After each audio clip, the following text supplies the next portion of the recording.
sont très dociles et très honnêtes, qui sont responsables. Et à ce jeu, ils aiment bien les chrétiens là-dessus. Ils aiment bien aller chercher les chrétiens. De l'autre côté, ils sont en train d'être complètement dans la malhonnêteté. Mais eux, ils veulent des gens qui sont dociles, qui sont honnêtes, qui peuvent travailler 25 heures sur 24 sans se reposer et ne même pas demander de salaire si c'est possible. Voilà là où cette conception de l'emploi, de l'employeur conduit aujourd'hui. Et ce n'est de cette vie-là.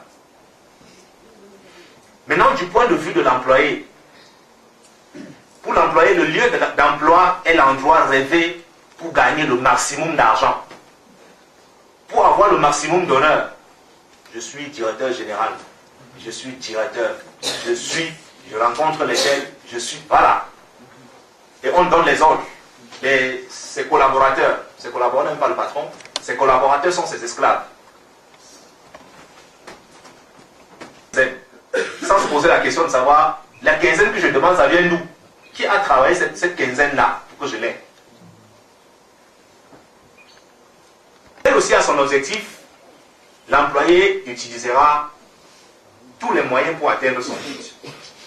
Dans ce cas précis, la seule raison pour laquelle on travaillera, ce sera juste à cause de la peur de la sanction ou alors de l'orgueil, le désir de dépasser son prochain.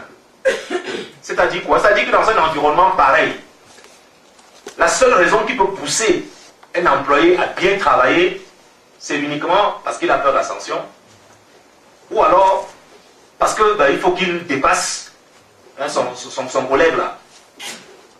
J'ai vu que tout travail et toute habileté dans le travail n'est que jalousie de l'homme à l'égard de son prochain. Et c'est encore là une vanité des poursuites du vent. Car ce que nous avons décrit plus haut pour l'employeur, ou plus bas pour l'employé, c'est poursuite du vent. C'est-à-dire les deux ont des objectifs complètement différents.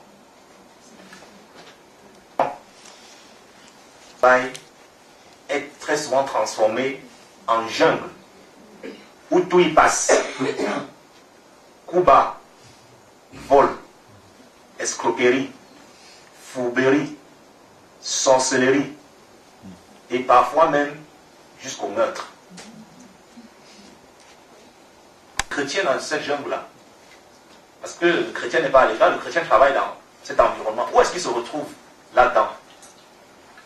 Ici, je ne vais pas parler du chrétien que nous souhaitons, ou alors du vrai chrétien, mais de ceux qui portent la casquette du chrétien et que l'on retrouve souvent dans cette jungle. Parfois, le chrétien, en guillemets, est parfois même plus tranchant que les non-chrétiens. Parce qu'ils portent la casquette de loup, de chrétien, et parfois les gens leur font confiance parce qu'ils sont chrétiens, mais ils en profitent pour abuser les autres. Généralement, cet état de choses, pour les autres chrétiens, va provoquer deux positions à l'intérieur de l'entreprise, de l'organisation. Une attitude, soit on est complètement passif, ou alors une attitude complètement prédatrice. Les passifs vont carrément se recroqueviller sur eux-mêmes, rentrer dans leur coquille et jouer à l'autruche. C'est-à-dire qu'ils vont aller se cacher leur tête dans un coin en oubliant la réalité qu'il y a autour d'eux. Et ils vont refuser exprès d'avoir droit au chapitre. Accepter d'être le marchepied de tout le monde. Les boxeurs appellent ça le punching ball. C'est-à-dire que tout le monde, on vient s'entraîner dessus. On vient se faire la main des autres. De l'autre côté, ceux qui ont l'attitude prédatrice, par contre, vont être à l'autre extrémité. C'est ceux qui vont être à l'origine, même de cette jungle-là, même de ces coups-là. C'est eux qui vont orchestrer tous les manèges. Certains sont des vrais loups, des vrais caïds.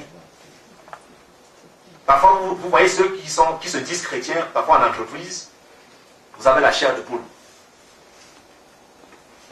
Comment le chrétien peut-il en arriver là, le chrétien nous avons depuis tout à l'heure, quelle que soit la critique décrite plus haut, c'est-à-dire être aux deux extrémités. En réalité, le principal problème réside dans les fondamentaux que nous avons décrits tout à l'heure, qui ne sont pas assez solides. Lorsque nous n'avons pas compris que nous sommes là pour faire la volonté de Dieu, nous allons nous laisser entraîner par des vagues. Donc, un premier point, un premier problème, c'est le manque de vision et d'ambition. On va trouver certains chrétiens qui sont complètement amorphes, qui sont coincés, alors que Dieu dit qu'il n'a pas mis en nous l'esprit de timidité. Incapables de la moindre initiative, incapables de la moindre vision. Il est toujours là, on lui dit de monter, il monte, on lui dit de descendre, il descend, va à gauche, il va à gauche, on dit rentre chez toi, il rentre chez lui, viens au travail, il vient au travail. Il n'a pas d'ambition, il ne regarde pas, il ne se pose pas de questions. Et naturellement, vous allez vont stagner. Oh, notre Dieu, nous l'avons dit depuis hier, notre Dieu est croissance.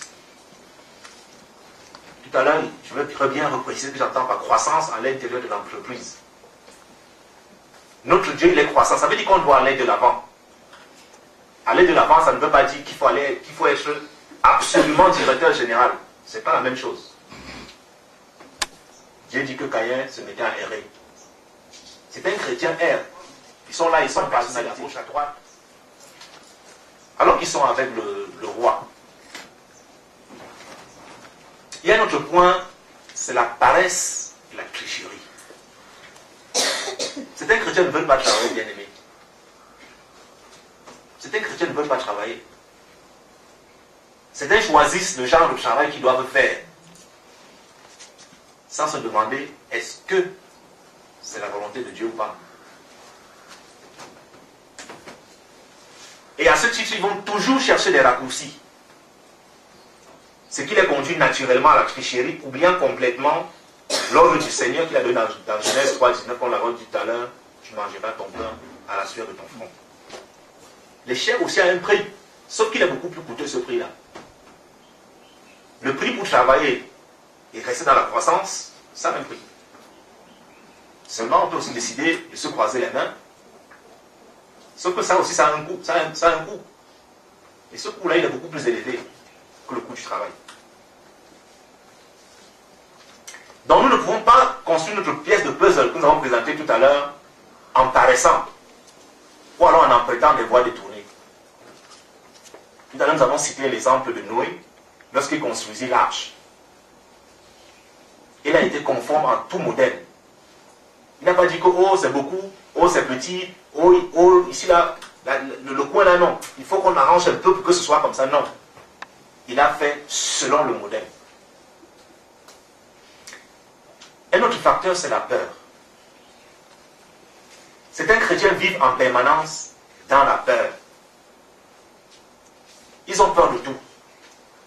Ils ont peur de se lancer, peur de réussir, peur d'échouer, peur de mourir, peur de perdre leur emploi et même peur de dire non.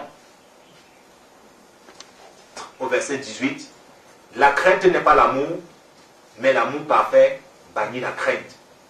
Car la crainte suppose un châtiment et celui qui craint n'est pas parfait dans l'amour. Nous sommes dans la volonté de Dieu et que Dieu nous a confié notre part, nous a demandé de construire notre puzzle que nous avons montré tout à l'heure, la petite pièce. De quoi avons-nous peur? Si nous avons fini de faire un petit bout, il nous dira, ok, quitte ce petit bout-là, va maintenant faire notre bout là-bas.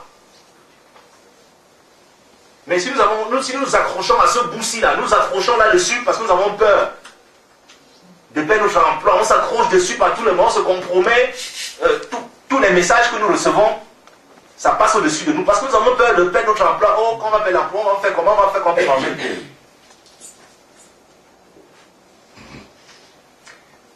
Donc, d'autres sont tellement compromis qu'ils ont peur à tout moment d'être démasqués. Cette peur, parfois, c'est la conséquence des compromissions.